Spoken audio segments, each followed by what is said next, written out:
viewers and listeners, thank you very much for joining us once again today. Today we have looked at bringing a child from abroad when the parent is in the UK with limited leave to remain, or the parent partner is in the UK with limited leave to remain. The key thing is, how do you go about this?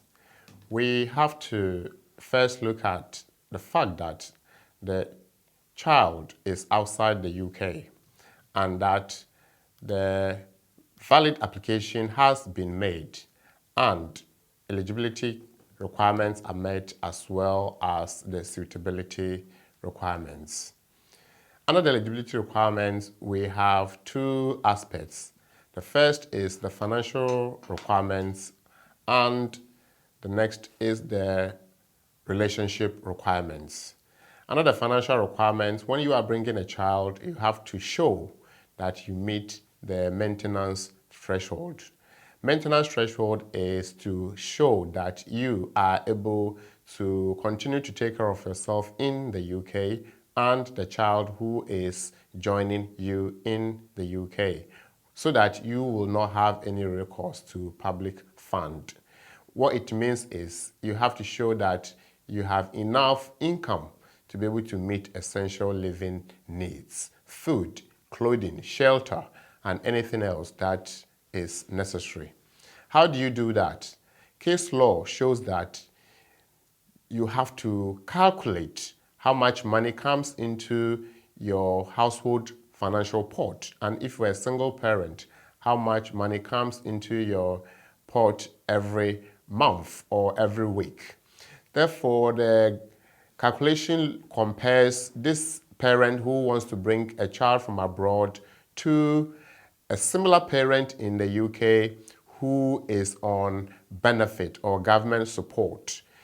The threshold is that the government support that you get should be enough for yourself and family. And therefore, when you are making an application, once you do your calculations, you should show that it is enough for meeting the essential living needs. It is fact sensitive and based on the figures that you have, and therefore case law calculations cannot be overlooked. Once you've met the maintenance, you move to the relationship. You show that the child is under 18 years. The child is not married.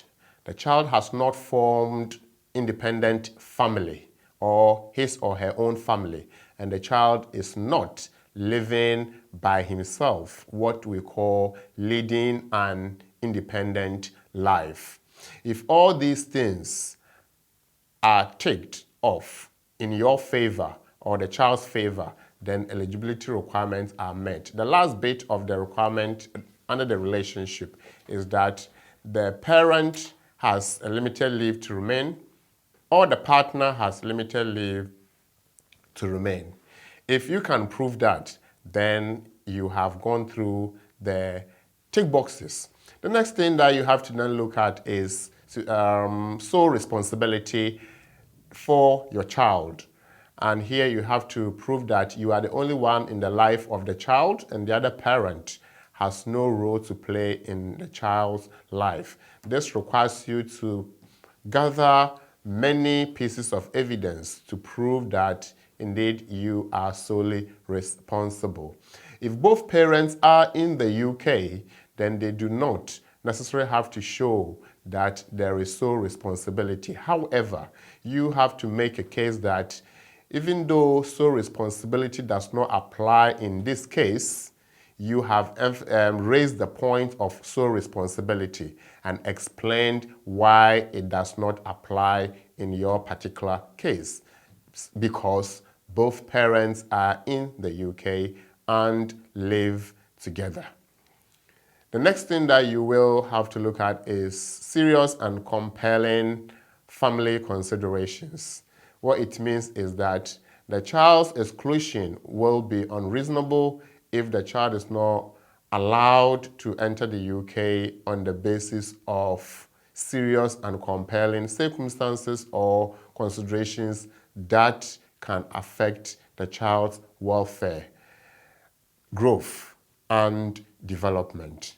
If you're able to prove all this, backed by evidence, of course, then you are on a balance of probability very likely to be granted entry clearance for the child whom you require to join you in the UK. Thank you very much, and continue to join us for these pieces of learning.